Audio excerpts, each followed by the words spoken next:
As the Second Vatican Council commenced, many expected a brief and orderly gathering. Instead, it had become the setting for one of the most significant theological debates in modern Catholic history.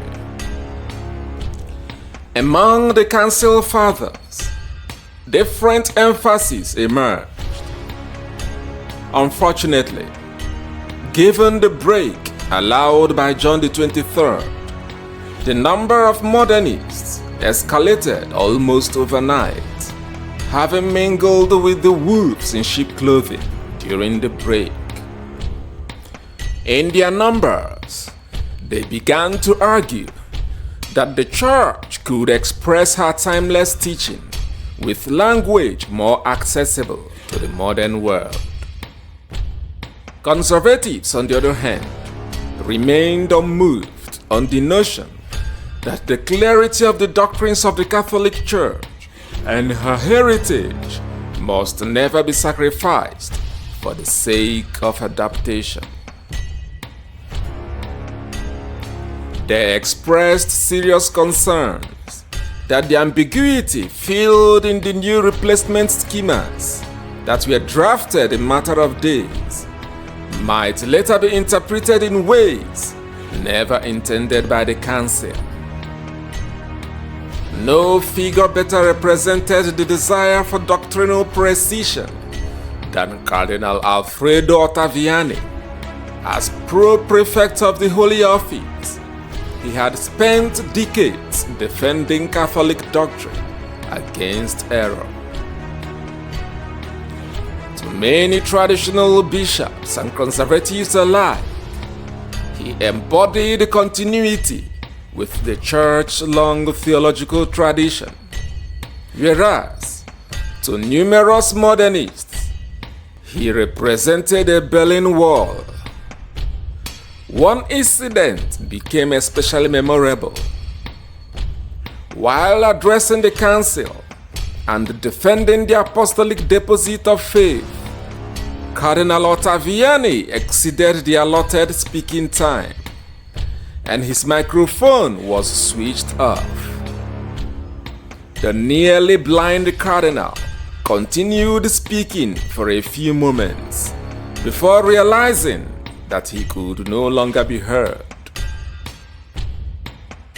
The crowd of prelates, most of which are now on the side of the enemies, made jest of him as the gallant soldier of Christ was led back to his seat in humiliation.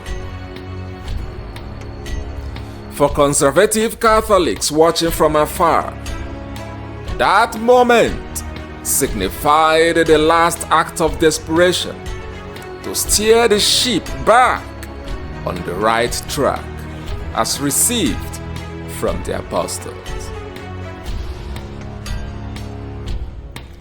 Another faithful soldier of Christ urging caution was Cardinal Giuseppe Siri of Genoa, the duly elected pope that was threatened to abandon his papal throne. Respected for his vast theological learning and intellectual rigor, consistently argued that the Church's language must remain unmistakably clear. Like Cardinal Ottaviani, he raised serious concerns that certain statements might later be interpreted in ways incompatible with the Church's apostolic deposit. Cardinal Ernesto Ruffini, on the other hand, fiercely opposed the collegiality of bishops and continued to defend the doctrine that the Catholic Church is the one true church. Another warrior worth mentioning was Antonio Bacci, who, although wasn't a council father, co-signed the famous short critical study of the New Order of Mass, famously called the Ottaviani Intervention.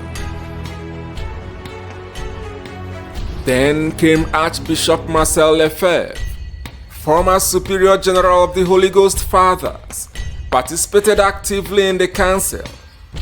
Like other conservatives, he increasingly expressed concern about the direction of several debates, particularly those concerning religious liberty, ecumenism, and aspects of liturgical reform.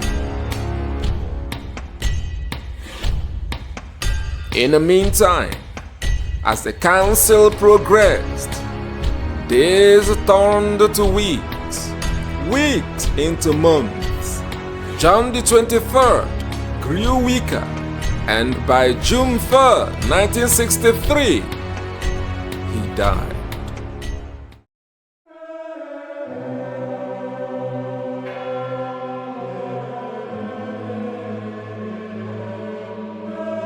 Prior to his death, it is alleged that he expressed deep regrets for having called for the Vatican II Council.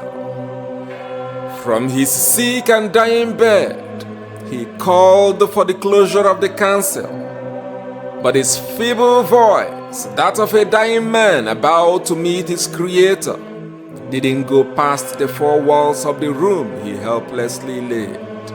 The firecracker council he lighted has undoubtedly caused a great harm, which his successor, Paul VI, would eventually refer to and state that through some crack, the smoke of Satan has entered the church.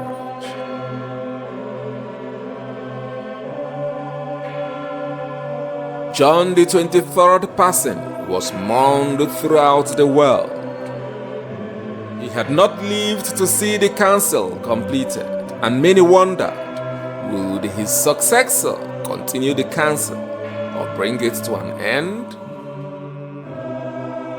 Not long after, a questionable conclave was held. Votes were cast, and a white smoke appeared over the Sistine Chapel.